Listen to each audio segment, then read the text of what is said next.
वीरों का कैसा हो वसंत, आ रही हिमाचल से पुकार, है उदधि गरजता बार बार, प्राची पश्चिम भूनभ अपार, सब पूछ रहे दिग दिगंत, वीरों का कैसा हो वसंत। प्यारे बच्चों, नमस्कार, जय हिंद, वंदे मातरम। स्वागत है आप सभी का आज की इस वीडियो में। आज की वीडियो में हम आपके लिए कक्षा 7 की जो मंजरी पुस्तक है उसका तीसरा चैप्टर वीरों का कैसा हो वसंत लेकर के आए हैं। इसमें मैं आपको इस पोयम की व्याख्या करके बताने वाला हूं और एक जो लाइन है उसका अर्थ भी बताने वाला हूं। तो वीडियो बहुत ही इम्पोर्टेंट होने वाली है और ये वीडियो बहुत ही इंटरेस्टिंग है, बहुत ही इंटरेस्टिंग ये पोयम है। और इसमें जो वसंत का महीना है उसको किस प्रकार से वीरों के पराक्रम का इसमें वर्णन किया गया है। तो चलिए इसको हम पढ़ते हैं। लिखा है, वीरों का कैसा हो वसंत, आ रही हिमाचल से पुकार, है उदधि गरजता बार बार। यानी कि इसमें कवि कह रहा है कि हिमाचल पुकार रहा है। क्या कर रहा है? आ रही हिमाचल से पुकार, यानी कि जो हिमाचल है वो पुकार रहा है। और है उदधि गरजता बार बार, उदधि बार बार जो है वो गरज रहा है। प्राची पश्चिम भू नभ अपार, और जो पूर्व है, पश्चिम है, धरती है, उत्तर दक्षिण है, समेत 10 दिशाएं, यानी कि जो 10 दिशाएं हैं यही प्रश्न कर रही हैं कि आगे है लिखा है कि सब पूछ रहे दिग दिगंत, यानी कि जितने भी लोग हैं वो सभी यही प्रश्न कर रहे हैं कि जो वीरों का वसंत है वो कैसा होना चाहिए। तो इसमें ये पूछ रहे हैं सभी। उदधि मीन्स होता है, आप सभी को पता ही होगा, उदधि मीन्स होता है समुद्र। क्या होता है? समुद्र। और ये प्राची जो है, ये प्राची मीन्स होता है पूर्व दिशा। और दिगंत मीन्स आप सभी को पता ही होगा, दिगंत मीन्स होता है दिशा, दिशा का एक छोर। चलिए आगे हम पढ़ते हैं। फूली सरसों ने दिया रंग, मधु लेकर आ पहुँचा अनंग, वसुधा वसुधा पुलकित अंग अंग, है वीर वेश में किंतु कंत, वीरों का कैसा हो वसंत। आगे कभी कह रहा है कि जो सरसों है वो फूली सरसों है, अर्थात सरसों के जो खेत हैं वो लहराते हुए खेत हैं और लहराते फसलों ने वीरों के जीवन में रंग भरते हैं। जो लहलहाते खेत हैं वो वीरों के जीवन में क्या करते हैं? रंग भरते हैं।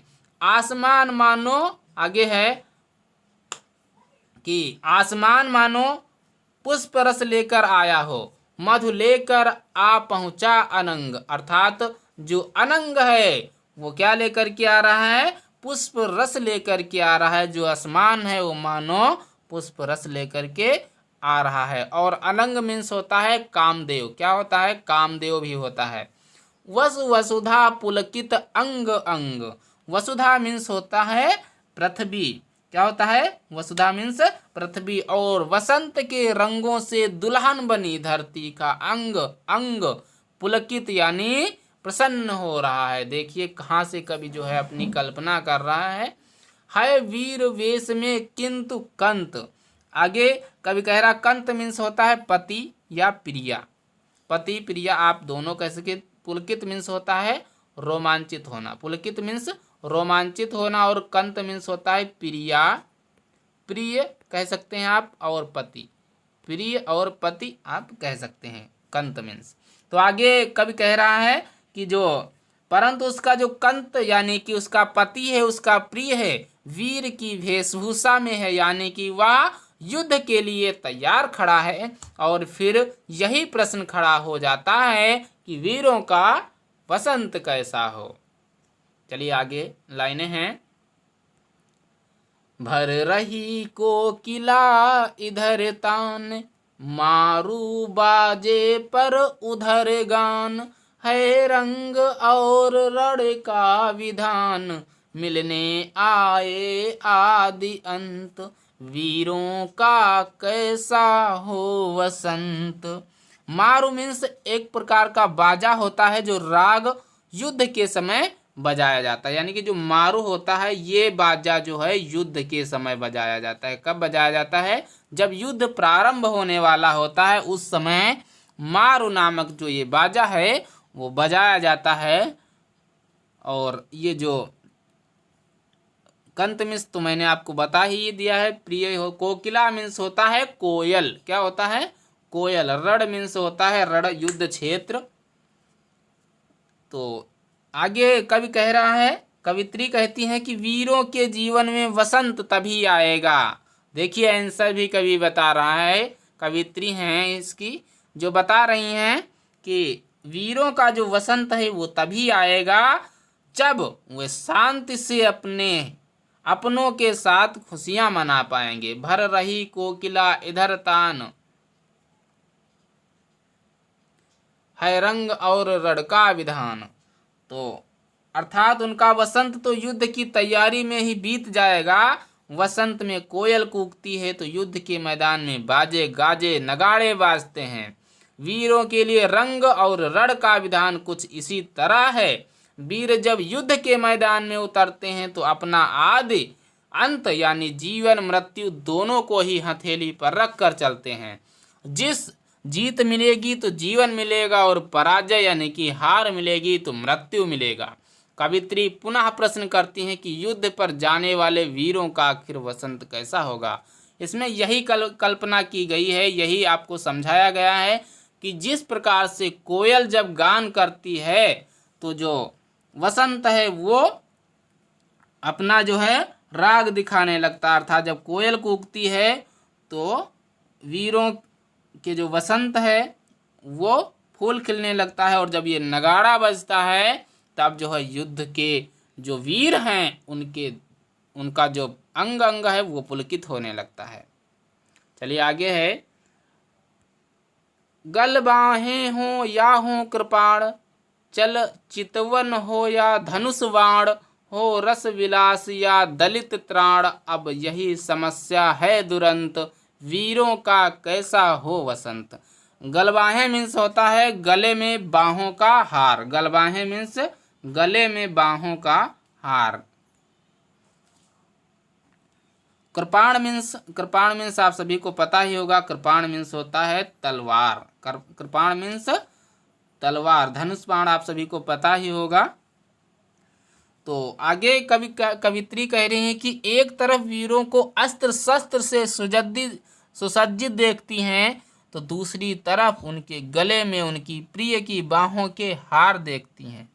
वे दोनों एक साथ रहकर पूछती हैं कि युद्ध पर जाने वाले वीर कृपाण चुने या प्रिय की बाहों के हार चुने। अर्थात जब युद्ध का समय आता है तो उनके लिए यही चिंता का विषय हो जाता है कि वो अपने अस्त्र शस्त्र चुने या अपनी प्रिय के गले में उसकी बाहों का हार चुने।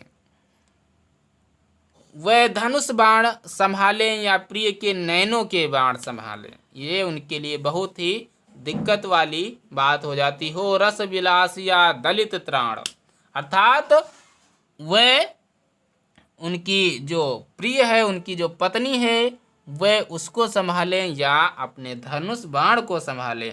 वह विलासमय जीवन जो प्रेम और सुख से परिपूर्ण है उसका चुनाव करें या दबे कुचले लोगों की मुक्ति के लिए युद्ध का रास्ता अपनाएं। अब यही समस्या है दुरंत, अर्थात सबसे प्रबल और सबसे गंभीर समस्या तो यही है कि इन सब दुख सुख के बीच इसका वसंत कैसा होगा, अर्थात वीरों का वसंत कैसा होगा। आगे है, कह दे अतीत अब मौन त्याग, लंके तुझ में क्यों लगी आग, हे कुरुक्षेत्र अब जग जाग, हे कुरुक्षेत्र अब जाग जाग, बतला अपने अनुभव अनंत, वीरों का कैसा हो वसंत। आगे कवित्री कह रही हैं कि हे अतीत अर्थात हे जो बीता हुआ समय, तू मौन न रहे, अपनी जो सच्चाई है वो देशवासियों को बता दे। जो युद्ध की सच्चाई है वो देशवासियों को बता दे। अतः अतीत को अपनी चुप्पी तोड़ने के लिए कहती हैं कि तू चुप ना रहे। हे अतीत, जो भी पुराने समय में हुआ है वो सब कुछ बता दे, ताकि जो वर्तमान में हानियां हो रही हैं वो ना होने पाएं। लंके अर्थात लंका, जहां पर रावण जो है राजा हुआ करता था। हे लंका, तुझमें क्यों लगी आग, अर्थात फिर कवित्री पूछ रही हैं कि हे लंके, तुझमें आखिर आग क्यों लगी। हे ए कुरुक्षेत्र, अब जाग जाग बतला अपने अनुभव अनंत। और फिर कुरुक्षेत्र से कहती हैं, कुरुक्षेत्र ये महाभारत में जहाँ पर युद्ध लड़ा गया था वो मैदान जो है उसको कुरुक्षेत्र कहा गया है। और फिर जो कवित्री सुभद्रा कुमारी चौहान जी हैं वो कुरुक्षेत्र से भी प्रश्न कर रही हैं कि हे कुरुक्षेत्र, हे लंके, लंका में आग क्यों लगी तू बता। और ये कुरुक्षेत्र से पूछ रही हैं कि हे कुरुक्षेत्र को जगाने के लिए कहा जा रहा है कि अब, ताकि जो अपने अनुभव हैं, जो अपने युद्ध हैं, उनको जो है अब रोका जा सके। क्योंकि कुरुक्षेत्र में बहुत ही लोगों की हानियां हुई थी, बहुत लोगों के घर उजड़ गए थे बहुत।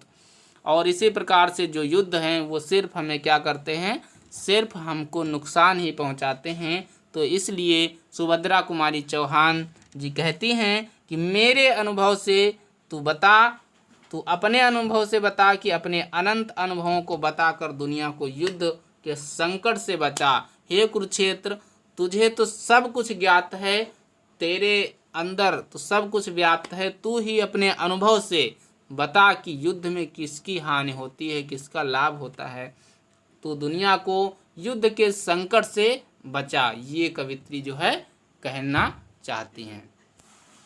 हल्दी घाटी का शिलाखंड है दुर्ग सिंहगढ़ के प्रचंड, अर्थात आगे फिर कवित्री कहती हैं कि युद्ध और वीरता की मिसाल बने हल्दी घाटी और सिंहगढ़ के किले जैसे स्थलों से आवाहन किया जाए, और देश के गौरव राणा नाना का कर घमंड दो जगह आज स्मृतियां ज्वलंत वीरों का कैसा हो वसंत, अर्थात देश के गौरव महाराणा प्रताप, नाना साहब और वीरों की ज्वलंत स्मृतियों को फिर से जगा दिया जाए, ताकि देश के नौजवानों में अपने देश पर कुर्बान होने का जो है नया जोश पैदा हो जाए। और आगे कवित्री जो सोच रही हैं, आखिर वो कहती हैं कि आखिर वीरों का जो वसंत है वो कैसा होना चाहिए। क्या युद्ध भूमि में शहीद हो जाना ही उनका वसंत है? नहीं। इसलिए कवित्री अतीत में घटित युद्ध के कड़वे सच को बताते हुए वर्तमान में जो युद्ध हो रहे हैं, वर्तमान में जो नरसंहार हो रहे हैं, उनको रोकना चाहती हैं। आगे लाइनों में फिर कवित्री कह रही हैं, सुभद्रा कुमारी चौहान जी कह रही हैं कि भूषण अथवा कवि चंद नहीं, बिजली भर दे वह छंद नहीं, है कमल बधी स्वच्छंद नहीं, फिर हमें बता में कौन हंत, वीरों का कैसा हो वसंत। आगे फिर कवित्री कहती हैं कि दुख प्रकट करते हुए कह रही हैं कि आज भूषण एक जो कवि हैं और कवि चंद, भूषण और चंद जैसे कवि नहीं हैं जो छंदों में जान डाल सकें। क्या करें? जो छंदों में जान डाल सकें। आज कवियों की कलम स्वच्छंद नहीं, बल्कि अंग्रेज शासकों की गुलाम है, अर्थात जो हमारी सत्ताएं हैं, ये जो कवि हैं ये इनकी गुलाम हैं, जैसा जो है कवि कह रहा है, सुभद्रा कुमारी चौहान जी कह रही हैं। इसलिए खुलकर अपने विचार व्यक्त नहीं कर पाती हैं, फिर हमें कौन आकर बताएगा कि आखिर वीरों का जो वसंत है वो कैसा होगा।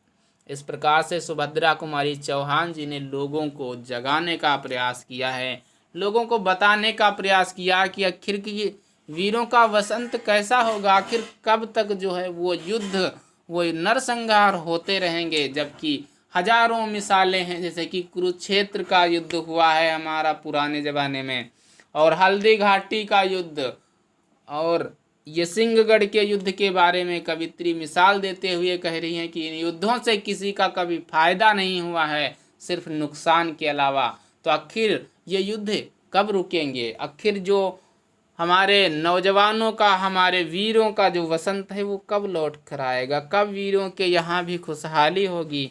कब जो है वो वीर पुरुष अपने प्रिया से, अपनी पत्नी से वो मिल पाएंगे? कब जो है वो अपनी पत्नी की गलबाहें कर पाएंगे, अर्थात उनकी बाहों में बाहें डालकर उनसे बातें कर पाएंगे? ये कवि जो है, कवित्री सोच रही हैं।